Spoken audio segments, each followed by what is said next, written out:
Welcome. Here is a new drop of mystery for you, where, in a video of a few minutes, we will tell you about the creepy cases that inspired the new horror movie, Conjuring 3. The Devil Made Me Do It. The movie Conjuring 3, as the two previous ones, Annabelle, and many other horror movies of the latest generation, are inspired by the investigations on the paranormal of the spouses Ed and Lorrain Warren, the couple of demonologists and paranormal researchers perhaps most famous in the world. The Devil Made Me Do It is the third episode of the saga. Inspired by two real cases investigated by the Warrens. Two cases involving the same family, the case of David Glatzel and Arne Cheyenne Johnson, at the time of the events, boyfriend of David's older sister. It's 1980, Brookfield, Connecticut, and David goes to help his sister Debbie and her boyfriend to prepare the new rented house. 11-year-old David, just entered in the new house, begins to have unpleasant sensations, a constant and oppressive discomfort. The boy has visions in that unknown house. He sees an elderly and sinister-looking man who threatens him, warning him that he would harm his family if they will move inside there. David tries to warn his sister and the family, but his words are ignored and interpreted as an excuse to escape the moving work. As the days pass, the disturbing manifestations worsen. The old man turns into a demonic beast that threatens the 11-year-old to steal his soul, and the boy begins to have strange and disturbing behaviors. But above all, on his skin appears bruises and inexplicable scratches. At this point, the Glatzel family begins to hear strange noises in the house, and scared they decide to call a priest to bless those walls, but things do not improve. Actually, David gets worse. He begins to growl and talk with a demonic voice, and if that weren't enough, the rest of the family witnesses a physical attack by an invisible entity against the child.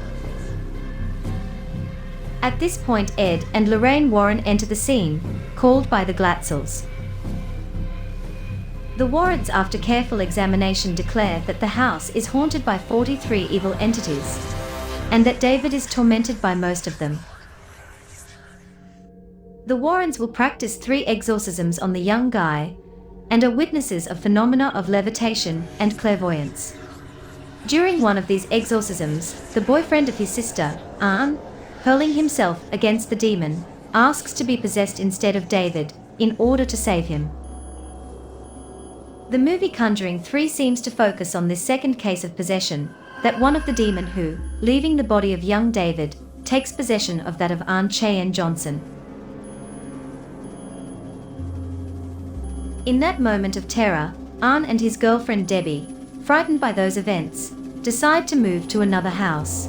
But the strange behaviors of the little David now appear also on Arne. He has hallucinations, growls, goes into a trance, he has amnesia.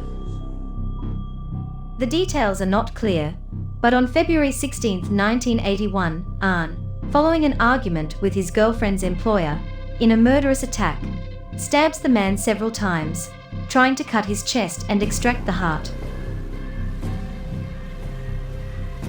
Arne is intercepted by the police about 2 miles from the murder scene in a confused state. Murder that was predicted by 11-year-old David when he was in trance state during the exorcism. Defense attorney for first-degree murder Arne Johnson used demonic possession as his main weapon in the trial, helped by data gathered from the Warrens' involvement. But this was not enough to avoid the young man's imprisonment.